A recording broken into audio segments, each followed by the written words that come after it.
in this Zoom, which feels like a tremendous success. Especially at the end of the semester when we're all so busy that we have almost everyone represented on this call. And Monika has contributed a video that we're going to watch a bit of her interview that she did with Dani in a minute. But first, I just want to, so hello, I'm Sarah Juliet Lauro, and I'm the Director of Studies in the Fantastic. And we also have Dr. Julie Nelson joining us, and she is taking over as the director of the University of Tampa Press. We run two journals out of the University of Tampa Press, Studies in the Fantastic, and then the creative fiction and poetry journal, Tampa Review. We also do some book series, and we're looking to expand especially into scholarship in this area, scholarship on the fantastic, and looking to launch some works in translation, fantastical works in translation soon. So please keep us in mind for your future projects. I am not going to take up a lot of time here because we really want to highlight your scholarship, but I did want to just say that your copies should be in the mail to you en route. And it sounds like a couple of you have already gotten them. And I just wanted to say a few words about why we felt that this was an important topic to do a special issue on. Obviously, the issue of representation, minority voices, and the fantastic and science fiction and in horror is such an important area of interest right now. And it's something that the genre has had growing pains with over really a century. And when I first became aware of the series Lovecraft Country, it spoke to me, especially because our journal, Studies in the Fantastic, was founded by a Lovecraft scholar. And so I felt that this show that was really speaking back to the racism of H.P. Lovecraft was something that I wanted to highlight in our journal. And I'm so glad that all of you were able to contribute such wonderful work so that we can do that and continue and you raise so many points that are going to become really vital conversations as the genre continues to evolve. So I practiced by reading out your bios as I was planning to do, and it was a lot of my nasally voice for somebody to listen to this late in a semester. So I think what I'm going to do instead is I'm just going to read the table of contents so that everyone has a list who has not yet gotten their copy, knows the author's names and the titles of their work.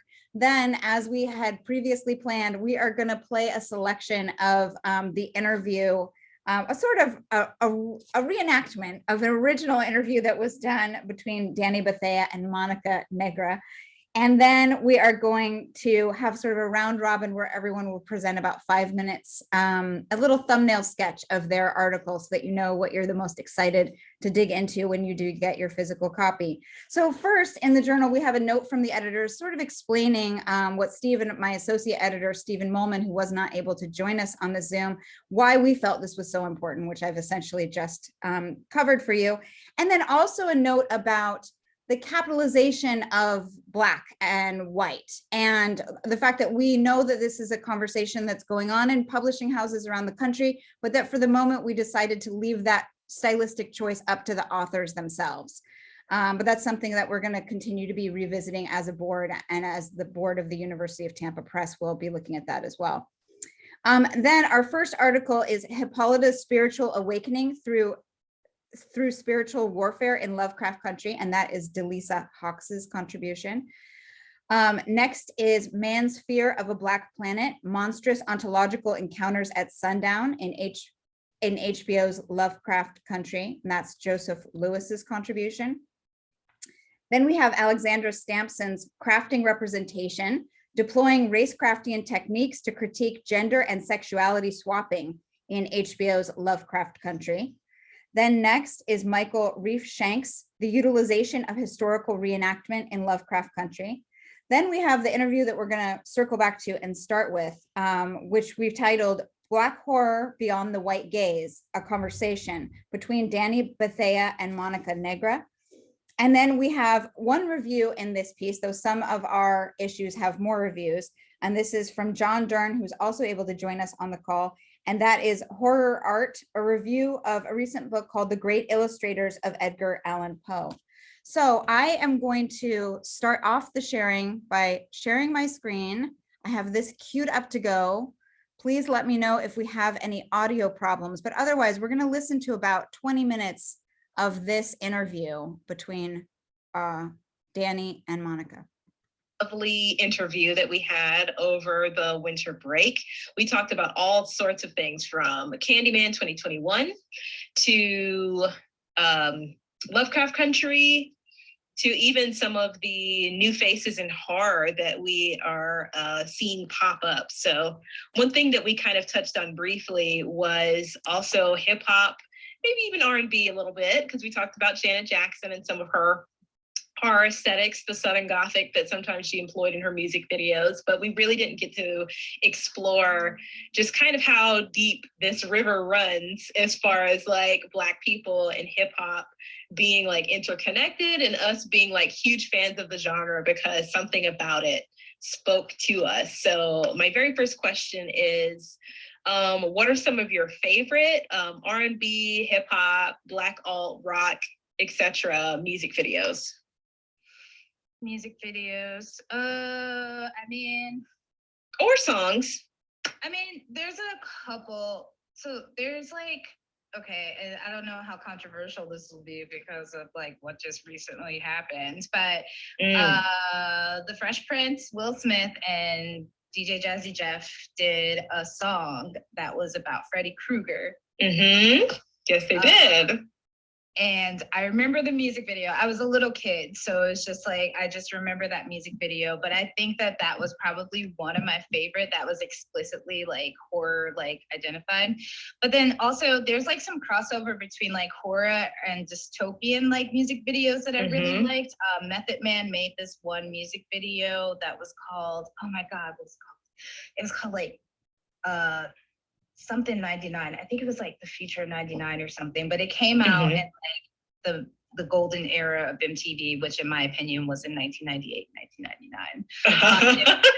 Yeah. Like, he's like on this backdrop and New York City has been destroyed and it's kind of like this whole like Mad Max like horror like universe or whatever that I thought was really cool. There's also that Busta Rhymes music video called Give Me Some More, which is literally like a horror music video because it's so like terrifying with like the bulging eyes and stuff like that. And I think Hype Williams was behind a lot of like the really cool visuals visuals that happened during that time, especially with Aaliyah and Timbaland and Missy Elliott. Yes, absolutely.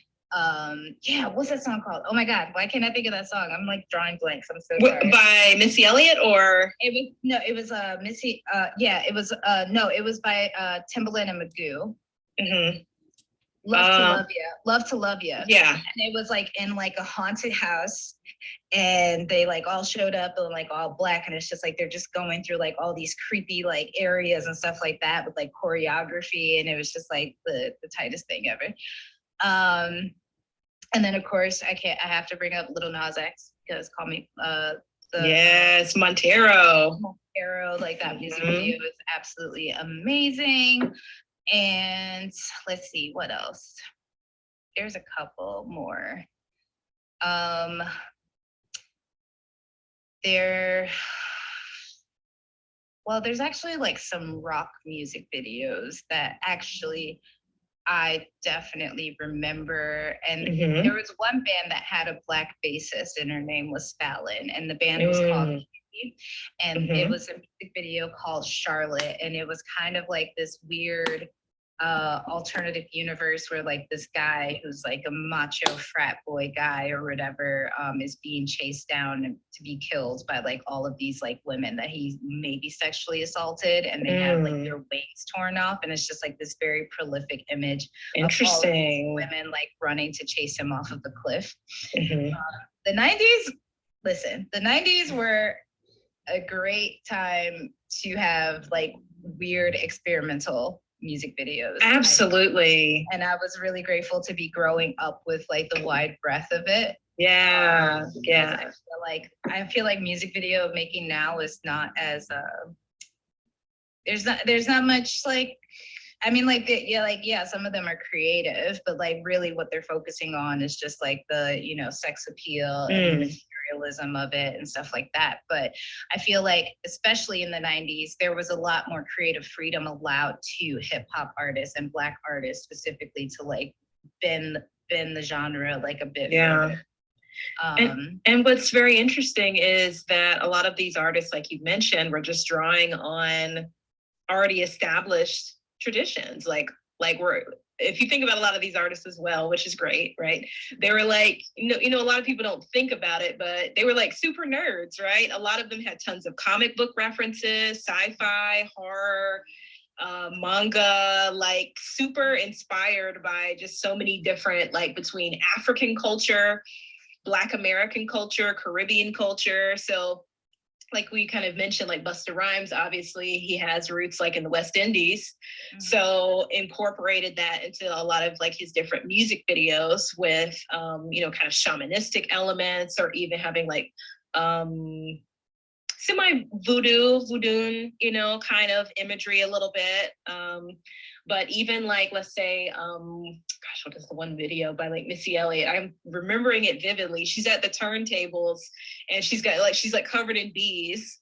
I think it's Work It, I think it's Work It too. So like there's like sometimes either like the whole music video is horror, or there's like these little sprinkled homages, to the horror genre, which is really cool, between either sampling different, horror like beats and rhythms, or even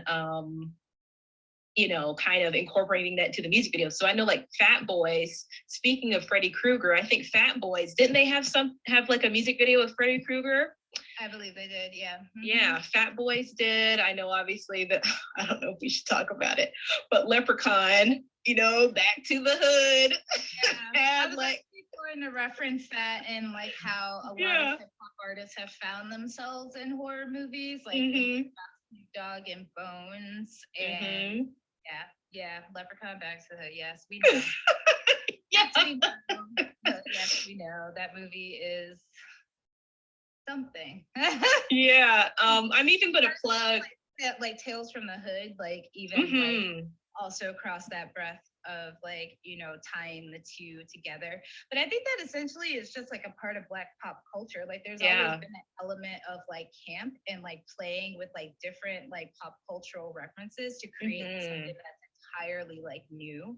I feel like that's just part of like just Black artistic expression, is to do things that are kind of like over the top or like gauche, and in order to make like a like absolute completely different like statement, something that is completely like original and is oftentimes appropriated. Yeah, that wasn't shade, but it's just true. So it's true. It happens.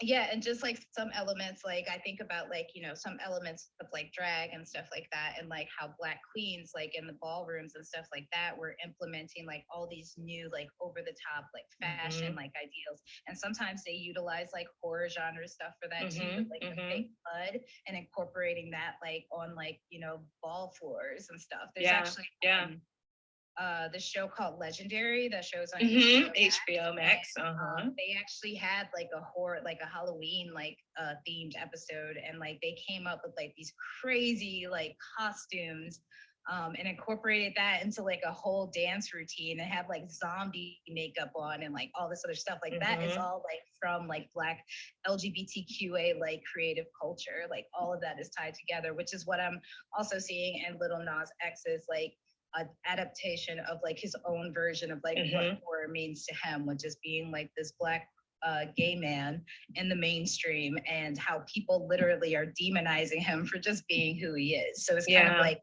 reclaiming like that fear of like the great Black queer unknown, and turning it into something that we could actually express like ourselves, and being comfortable with our bodies, because we also know that we're not evil, but like if that's what society wants, I'm going to give it to them, but it's going to be 100 times more fabulous and more imaginative than what they could actually come up with. And I think that's like a form of resistance, honestly. Yeah, that is a great point. I know even in our conversation, we mentioned Megan Thee Stallion, for example, who has just been hitting it out of the proverbial park as far as like staying booked and busy. And we talked about a lot of her music videos either are a challenging of power dynamics or even just kind of either have horror elements or even straight up just kind of like a horror narrative, right? That are really explored. So like I know her latest music video, Sweet as Pie with Dua Lipa, is this very interesting feminist, but also just, I don't know, like tranquil place that once the men intrude upon, right, the space kind of becomes like tainted or like less sacred, right? So it shows that other men have trespassed before and have suffered like an ill fate, right? But it's very interesting that the way that they frame it, not just like men are evil, but like men who try to take, right, from this beautiful jungle, this tropical place, right? Like something bad can happen to you. So, you know, I love that, you know, for example, during like Halloween, she did this gorgeous, absolutely stunning, like pinhead, like Hellraiser look. I mean, yeah, she was serving it to us. Like The Weeknd, for example, is another artist that both of his albums back to back have been these really interesting, deep psychological horror pieces, in my opinion. Yeah, I just watched his recent music video that was kind of like, it reminded me of Blade a little bit, like of like the blood rave or whatever, and like was seeing himself on like two sides, like he was like the older man or whatever. But yeah, his last album definitely gave me like 80s synth camp, like that whole like, you know, whatever.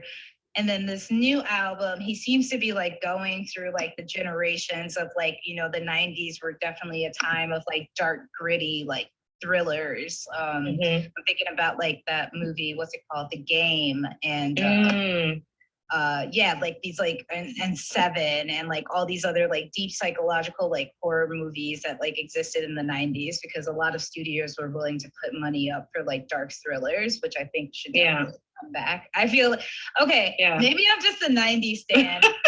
I'm a 90s kid, but like best movies, best music videos. It was just a golden time. It truly was. I'm a super fan of like 80s like horror, don't get me wrong, but I'm just saying that like a lot of the stuff that was made in the 90s was very, very, very much definitive for what things are like, people are like trying to replicate now. Only I feel like there have been some necessary disclaimers on certain things, especially when it comes to how women are treated like within these spaces, how queer and trans people are treated like within these spaces and these narratives, how Black people need to be more present within these narratives. And I feel like the work that was done in the 90s literally just set up like that situation for like the Jordan Peels and the Nia DaCostas and stuff like that, to actually Casey Lemons, like with Eve's Bayou. You know what I mean? Like they literally set the stage for all of these other narratives to like come out, you know, and be received in the way that they are. Yeah. And that also really makes me think about how even if Black people weren't like in control of the narrative itself, Black people always try to make their presence known, like obviously like get I guess booked is the word of the day. They always try to make sure that they got booked in some of these projects. And it's also important just to kind of keep Black faces out there. You know what I mean? So it makes me think about how it's a kind of underseen gem, but like Demon Knight with Jada Pinkett. So yeah, absolutely. So a lot of people like had no clue that like, wait a minute, she's the lead, she lived, she was the hero, like she like saved the world. Like a lot of people have no clue that film like even exists.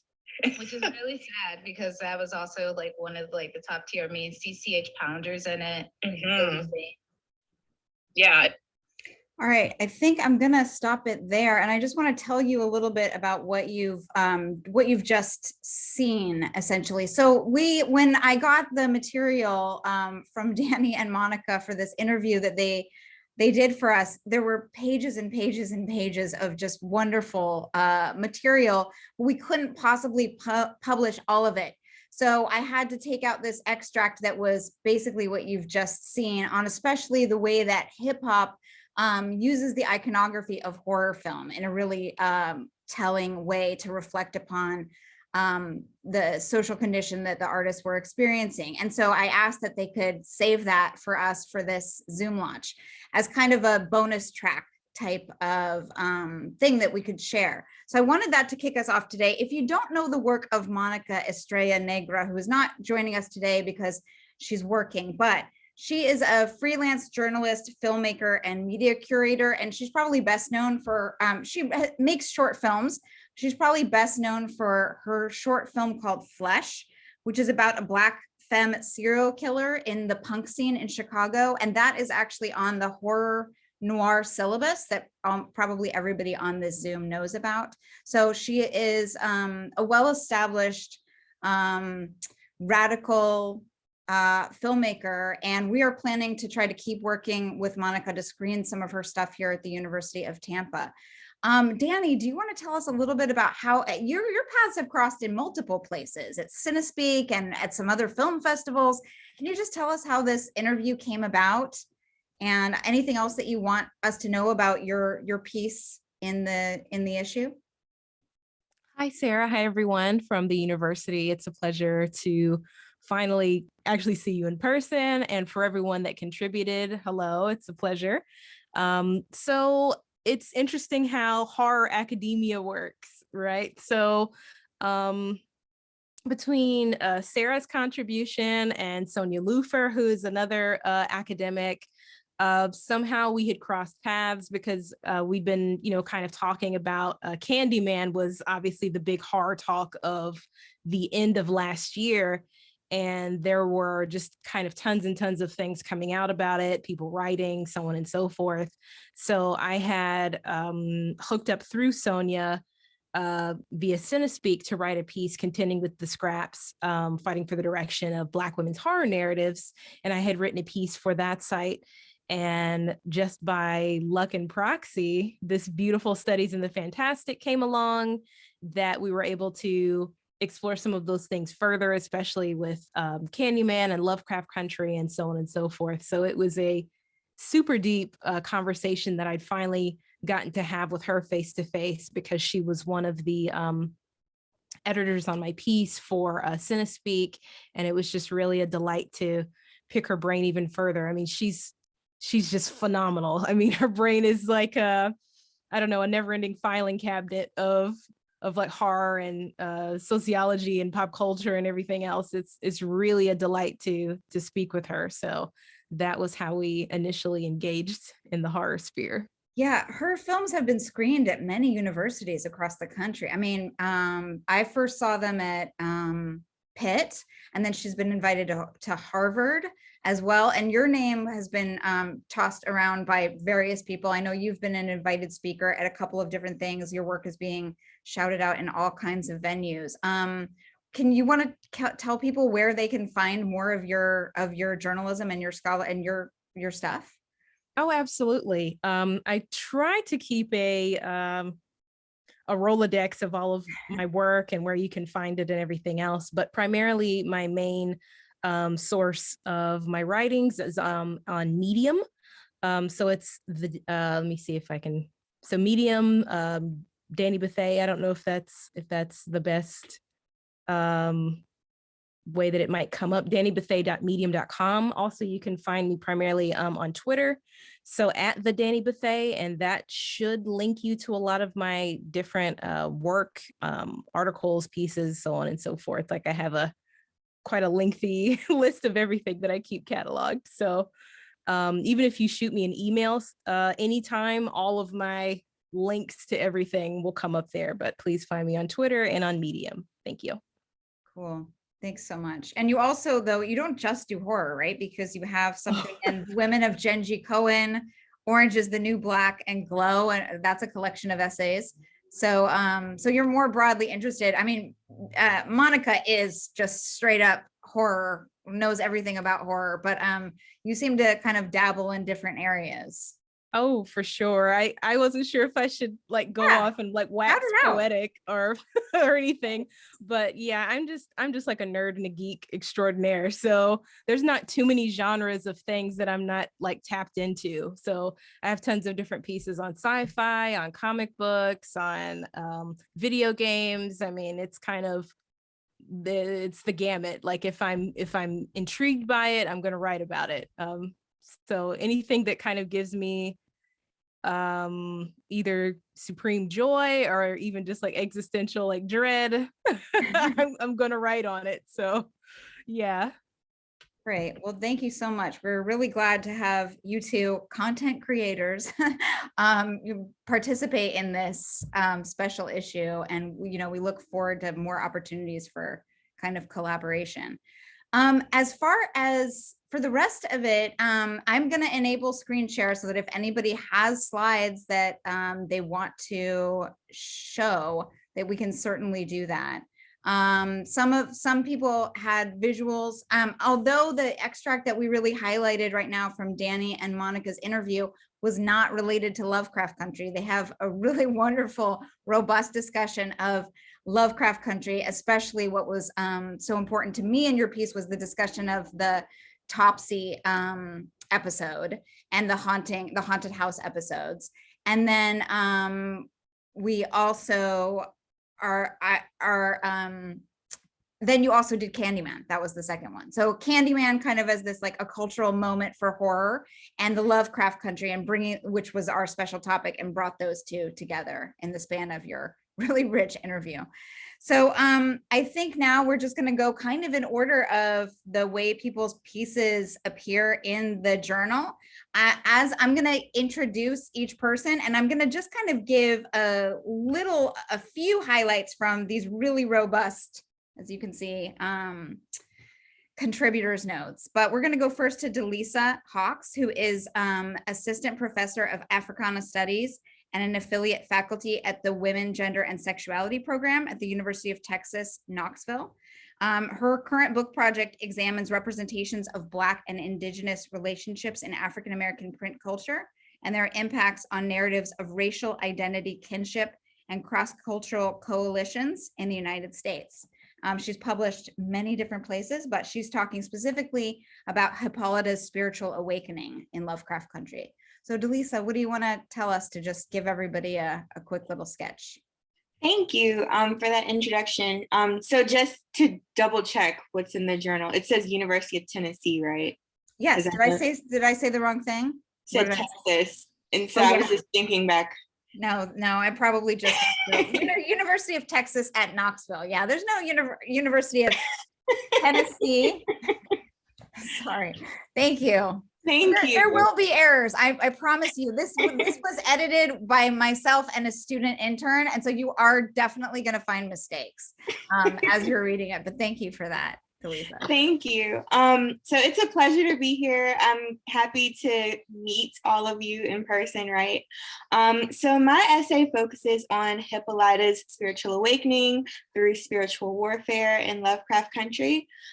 Basically, I was drawn to Hippolyta's journey in the series and how I'm assuming that she is the central figure in the series who basically saves the rest of the characters' lives. And of course, I'm assuming because they canceled our beloved series, but anywho.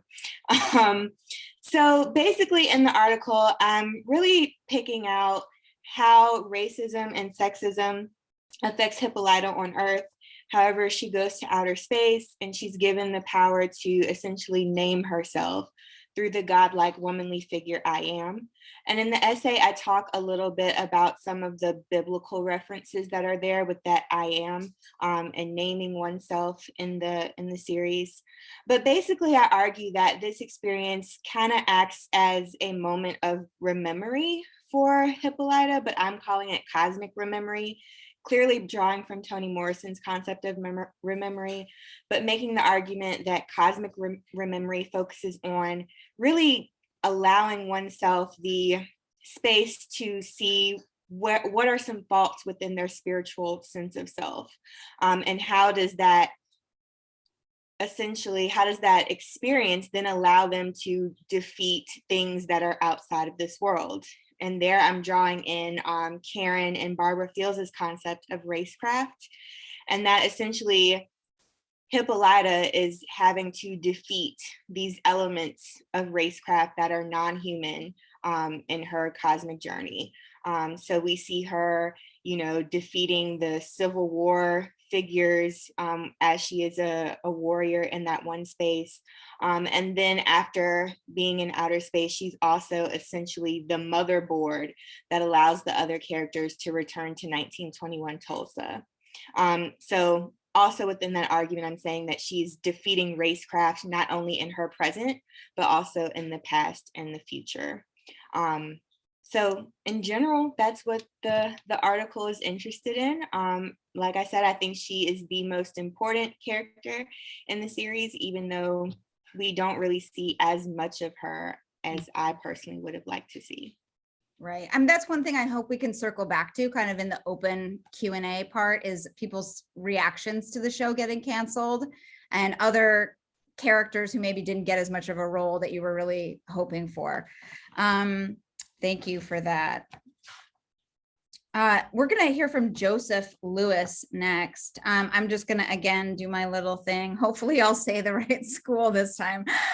Joe is a lecturer at the Princeton Writing Program at Princeton University. And he earned an MA in Africana Studies and Literature from the Gallatin School of Individualized Study at New York University, and a PhD in English from Wayne State University. And his contribution is Man's Fear of a Black Planet: Monstrous Ontological Encounters at Sundown. You want to tell us a bit about it, Joseph? Sure, thank you. And it's really great to meet everyone, finally, face to face. And it's such a pleasure to be here to have a conversation about our work. And I hope we can continue the conversation after this. So yeah, my piece, my piece comes from questions around like monstrosity and race, but also thinking about the fields. And the fields had me thinking about this idea of like ontology and epistemology, in the sense that, and then also Lovecraft's work in terms of thinking about, how we sort of understand how things are in the world, and how that is also racialized, and how that's also enacted to further marginalize particular groups. And so I wanted to think more about, and another thing that I thought about with fields and fields was sort of like this idea of like what Fanon talks about is like sociogenesis, is that we're sort of seeing this idea of like, this is the natural world, but it's really sort of begins at this like sort of social moment. So what we perceive to be natural is actually like sort of socially constructed. And so I wanted to think about that in terms of like these, what I like to think of like these monstrous ontological encounters, in which sort of like monstrosity is dynamic, but we also sort of see this idea of man in this like sort of Sylvia Wynter sense, man sort of being like sort of a monster as well. So there's like this dynamicism happening with like sort of like the evolution of monstrosity in these moments. So I thought that, in the whole series, there were so many examples of this. So I had to focus on, episode 1, Sundown. And I felt, and basically I was arguing that looking at these monstrous ontological encounters subverts the ontological evolutionary order between white man and black beast, as depicted in Lovecraft's poem on the creation of niggers.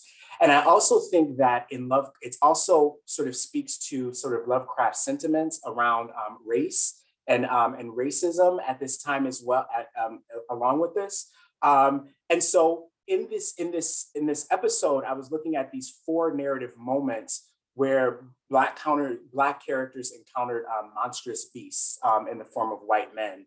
And these moments take place, when the Tick and George and Letty are going across country.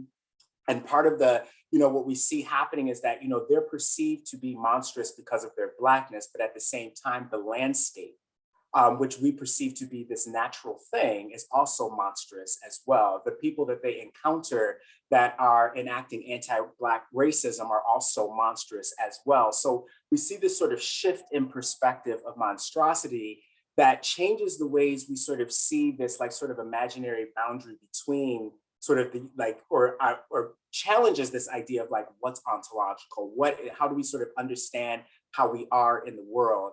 And so I thought that these moments were fascinating to unpack in terms of seeing like, again, like how monstrosity is made in these moments. And I also thought like in terms of this paper, extending some of the conversations about Black suffering.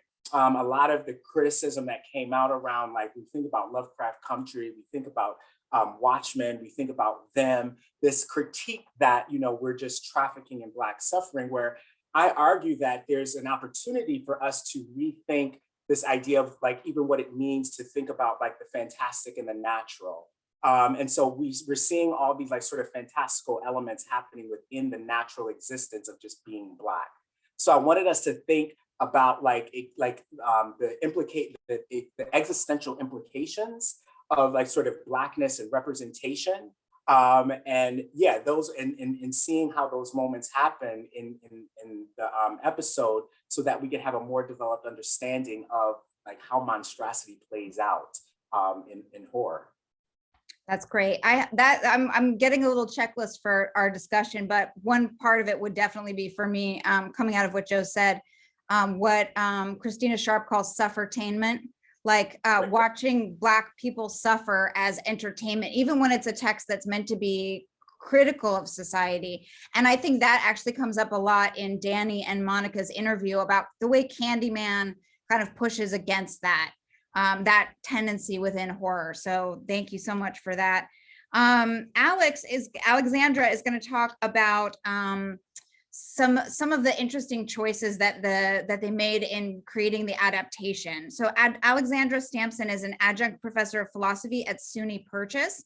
She holds an MA in Women and Gender Studies from the Graduate Center at CUNY, as well as a BA in philosophy from SUNY Purchase, and a BA in media and communication from the University of Southern Maine. And her piece is titled Crafting Representation, Deploying Racecraftian Techniques to Critique Gender and Sexuality Swapping in Lovecraft Country.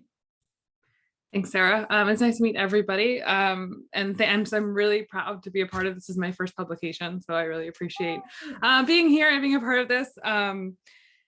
So my piece is specifically on queer representation. I work in queer representation in pop culture as a whole.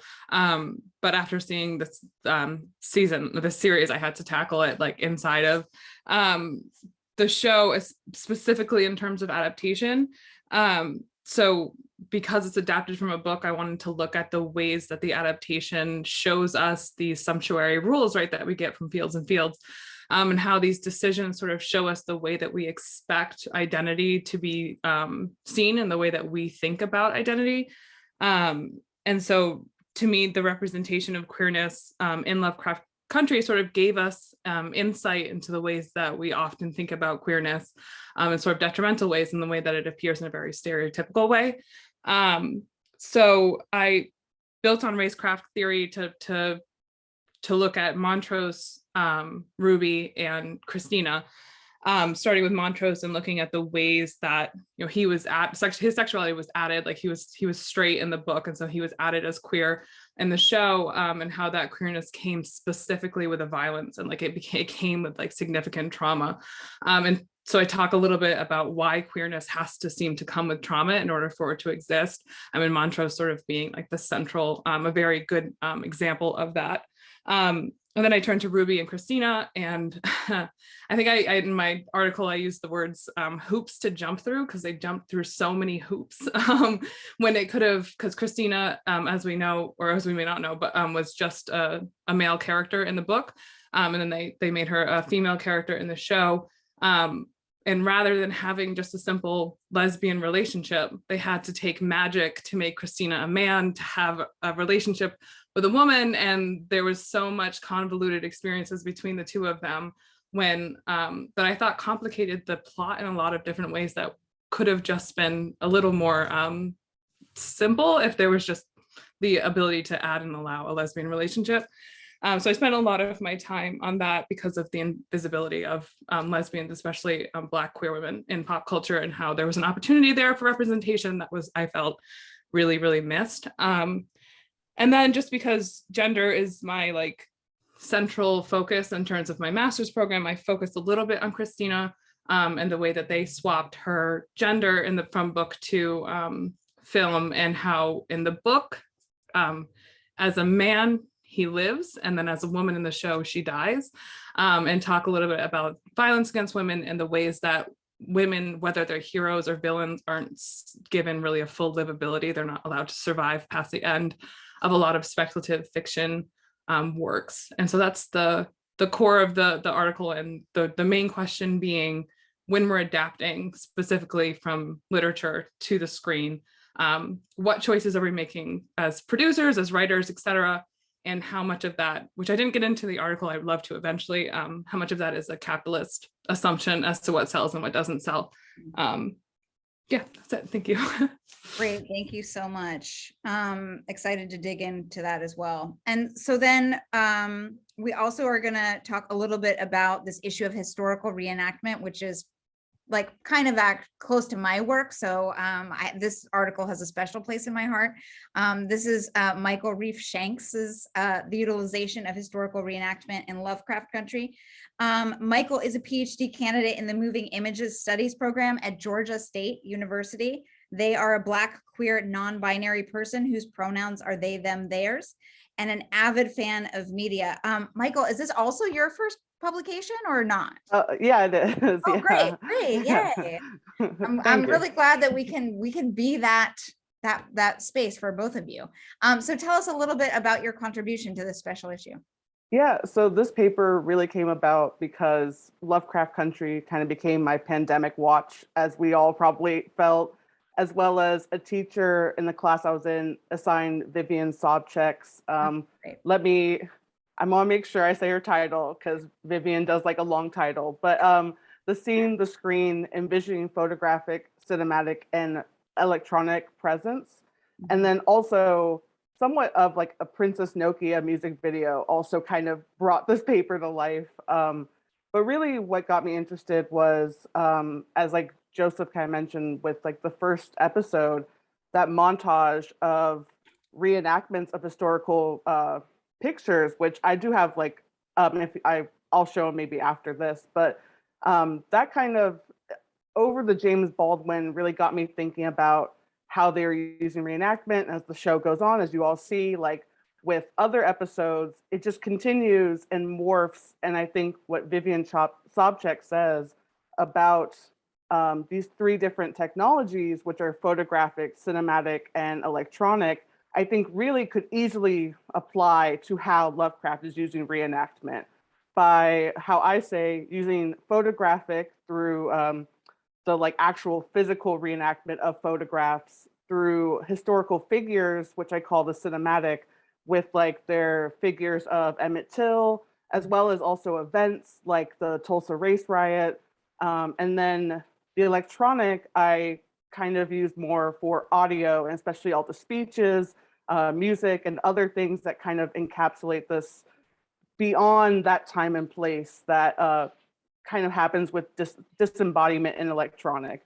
And so that's kind of my spiel about and also how not electronic, the reenactment could be a possible effective tool for Black racial healing specifically. And if Lovecraft Country does that or not, I'm still kind of questioning, but I think they do an attempt that I think is really fascinating. So I can actually show these images real quick. That would be great because we couldn't get copyright to publish the originals. So so that's one thing that like with getting to do the B-sides with Dani and Monika's interview, this Zoom chat allows us to do something that we couldn't do in the published book. Yeah, let me show those real quick if Zoom works properly. Let's see. Yeah, there you go. Okay, and then I'll do slideshow.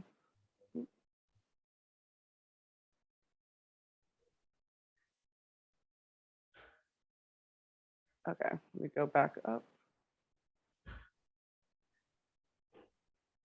So this is the original photo, and this is the Lovecraft Country reenactment. Is that correct? Yes. So Mhm. this is the Lovecraft reenactment, and then this is the original Gordon Parks photo.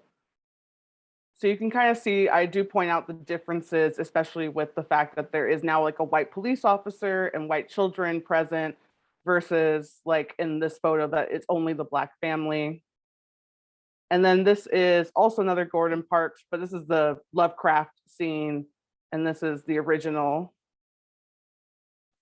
And then lastly, the one from this montage is the bread line. And this is from originally Lovecraft Country, and then this is the original photo. Great. So I'll stop sharing. There we go. Yeah. Thank you. Thank you so much for that. Really lovely. And then John Dern is going to just give us a little totally different kind of a piece, but we love our reviewers. And if anybody here reads a really great book of scholarship, or as often happens over the summer, if you have to find a reason to force yourself to read a really great book of scholarship on the fantastic, we do take review pitches. So you can send us a pitch and say, hey, I would love to have some deadlines and get a free copy of this book, and we'll consider publishing it. So John, tell them a little bit about the review that you did. Yes, I feel like I should. It's the Monty Python thing right now for something completely different, right? So yeah, Stephen Molman reached out to me about reviewing this book called The Great Illustrators of Edgar Allan Poe by Tony Magistrali and Jessica Slayton. And that's where I do most of my scholarly work, is on Poe. And I've done a number of reviews on Poe things, from whether it's books or even audio tape collections. That obviously was back in the day. So I said, well, that sounds interesting, you know. So Professor Molman had the publishers send me the book, and I was familiar with depictions of Poe's works, mainly though the 19th century stuff like Gustave Doré and his illustrations for The Raven.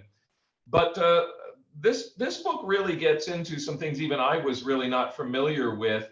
And it really does a wonderful job of, I mean, there's a book by Burton Pollan called Images of Poe's Work from 1989 that it's really more of just a catalog of illustrations of Poe. But this book really gets into textual analysis of those different illustrations of Poe. And what's really neat is how it will juxtapose, say an illustration of, the Cask of Amontillado by two different authors, and how different those takes on the story are, and how Poe gives you all that room to interpret things differently if you wish. And of course, these illustrations are informed by the era, right, they come from. In the 19th century, we have fairly straightforward Gothic illustrations of Poe, and then even then it's mainly the poetry.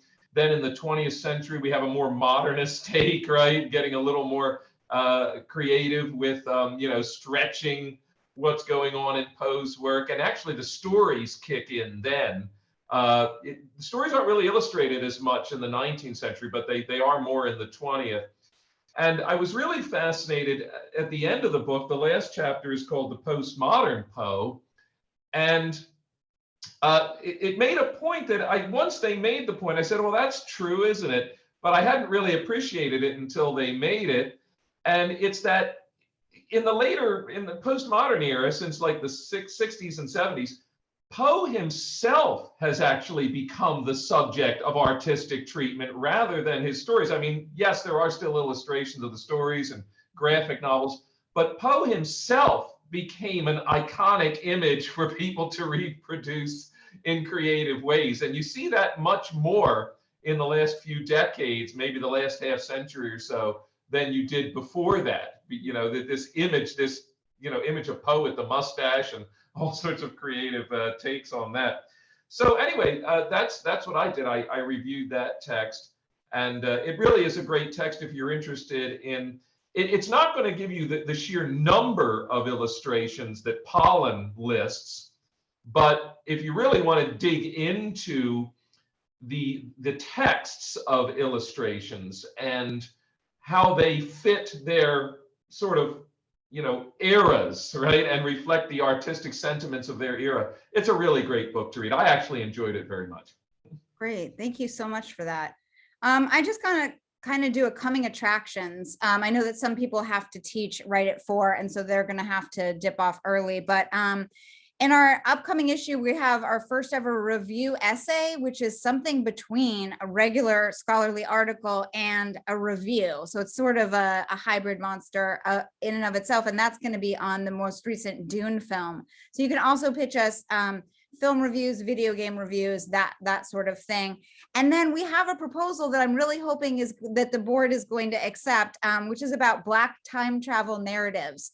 And so you may very well see a call for papers on Twitter coming from Studies in the Fantastic in the coming months, depending upon the success of that proposal. That would be another special issue on specifically Black time travel narratives in film and literature and video games, kind of related to the issue of historical reenactment. We have about, at least 8 minutes left. I don't know where you all want to start. There's definitely been a lot of discussion of the commonality between different people's applications of fields and fields. I could throw out some sort of controversial questions, or you all might have questions for each other. I'm pretty familiar with your essays at this point, but I don't want it to just feel like I'm grilling you. So I don't know, let's start by seeing if you all have any questions for each other. And then if not, I can pepper you with my queries. I have a question. My question's for Alexandra. I was wondering, in your essay, do you consider Montrose's murder of Yahima, the Two-Spirit character, at all? Or if you didn't include it in the essay, did you have thoughts? I didn't include it in the essay. I didn't have time to do it, and I was also very unsure about tackling it. I have a distinct issue with representation that's representation for violence.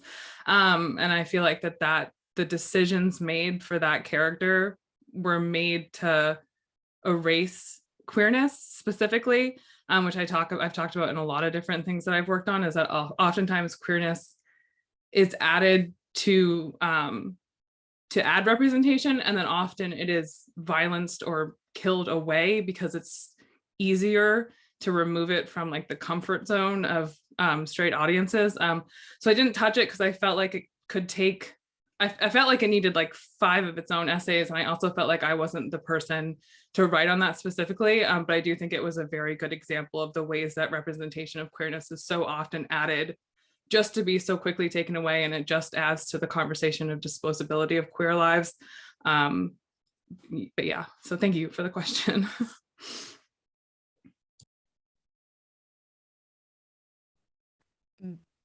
Are we allowed to chime in, or is this only Q&A time? Please, everybody chime in. Everyone chime in now. Yeah. Oh, yes. Alexandra, I loved your piece, and I was so glad that was included. That was a great question, Delissa. I completely forgot to add at the top of what we even discussed that I had a series of actually 4 pieces that delved into Lovecraft Country that may have pinged on the radar of maybe Sarah or someone else that kind of got the ball rolling about when the Studies in the Fantastic even happened. So I'm just going to do a really quick screen share. Do it. Let me see so what do I do? Just desktop? Yeah. And for those of you who, you can either screenshot it really quickly, or we have pretty good footnotes in your issue, I think, in your article, the interview, Dani, linking to most of those. Okay. I'm not sure which one I click, desktop or what I'm actually looking at. I don't know. Let's see. You can click what you're actually like looking at. It should have like multiple options. Okay. If you want to share. Let's try this. Okay, so the very first article I did was actually about when there was, I guess, a quote unquote mid-season finale. It was called Lovecraft Country Was Great Until It Wasn't, From Sundown to a History of Violence. So from the very first episode to about, what was that, episode 4, I believe, which was a history of violence. And I talked about where the series really started to dip its toes into a lot of even more problematic territory. So I explored exactly what Alexandra was talking about. I even explored multiple things that Mychal did in regards to the Lovecraft Country's overarching, not just time travel, but putting it situationally into the narrative of the past. So that was Article 1. Let me see if I can move this down. How do I move this down? Okay. Second one was an even broader piece, which, delved into how it was phenomenal and problematic. Becoming folklore, from Black lives to Black ghouls, and the Black girls and women lost in the mix. So this is when the Topsy and Bopsy episodes started to be explored, and a lot of the territory that was just really great, but also the fact that Black girls in horror are still just not there. Like, there just are not a lot of horror narratives about them, and then the horror narratives that do exist, say, for example, Toni Morrison's like Beloved and some of the other works that she has in her repertoire that explore Black girlhood in these really phenomenal ways, is in there. And the very last one was when the season finale came about, Lovecraft Country Confined by Limitations. And I called it like Battle of the Ellipses, because it seemed like because there were not enough episodes to explore everything that was in Lovecraft Country, what they were trying to do with, with gender and sexuality and race and horror and sci-fi. There just weren't enough episodes to really unpack, what happened. I mean, at the very end of season 1, quote unquote, we don't even know what happened to Yakima, that she was, murdered, like, and that was never resolved, that there was no explanation or catharsis for the Native and Indigenous audience, for trans and non-binary people that were watching that. So all of that is in my pieces, that actually got a lot of traction on the internet, because there was a lot of uproar about what was not done so well about the series. And if we kind of go in the way back time machine, it was a great opportunity because, as mentioned, this was our pandemic watch. It gave a lot of people an opportunity on the internet to kind of hash these things out, talk to Misha Green, and it was beautiful that even she had to acknowledge that there were a lot of problematic elements, and it was great to have an apology instead of just our voice kind of, being out there in the ether with no feedback or response. So yeah, that's it. Sorry, I hope I didn't take up too much time. No, not at all. I'm just thinking, how could we possibly end this Zoom session we can't end it on a good note or a finished note, because like, to talk about Lovecraft Country is to inherently feel this sense of unfinishedness. And I mean, maybe that's appropriate because the battles of racial justice aren't finished. And so in some weird way, you can say like, well, this is just kind of like, ongoing. But I think that there will probably be some sort of reboot down the line. I don't know. I mean, you have your ear more to the ground of production and stuff, but are you hearing people say that they regret that choice already to discontinue it? No. Absolutely. I mean, Okay. I've kind of heard pretty much everyone, like in my circles, whether they're horror fans or not, that were just like, this, why HBO, why? Yeah, I don't know. Mychal, did you have a hand up? Yeah, I guess I was gonna say, I'm completely surprised that they even were thinking of a second season, to be honest. Like, when it finished, I was like, okay, we're done. Like, I remember looking it up originally when, like, after it finished, just to see, like, I'm like, maybe there's room. But I think that in a very weird way, this show is just kind of the perfect mess it needs to be with that one season. Like, I would like it to explore more, and I would like to see more, but for that narrative, I don't think I need it to continue. And maybe I'm looking for something else. Maybe I'm looking for more stories like this, maybe done better, but like, you know, like I want more, like, as you were saying, Dani, like, I think you're talking about in your interview, like seeing more of these things, seeing more Black girls and things, seeing all these things happening, not from this one thing, but from multiple things. And so I think that's how I feel about Lovecraft, is like, it was definitely a time, it has similar feels to Watchmen, I feel like, even though Watchmen was very much like it's one season. Yeah, I'm not heartbroken that's done. I mean, it'd be interesting to see where it went, but I'm curious about other people too, because I truly thought it was over. I did not expect the second season at all. And I guess I was right, bittersweetly, but you know, I'm just curious what other people thought too. I don't know, but I do want to say, like, I think we clearly have work to do, just based on the fact that, I mean, it'll be interesting to see how this issue is received by people. But I will tell you that, you know, our previous editor of the journal said, well, you have to write to the founding member of Studies in the Fantastic and tell him you're doing this issue on Lovecraft Country and see if he wants to contribute something. And he was like, no, thanks. So, I mean, I feel like as long as, until the field of the fantastic has its act together in terms of representation, I don't see how we're possibly going to get a show that feels complete and finished. And with, you know, Alexandra pointing our attention to all of the messness of the adaptations, and I really like what Mychal said about the complete mess that it is. Yeah, well, that just might be like, we might just have to leave it there for now, but hopefully there will be other conversations for us to have in the future.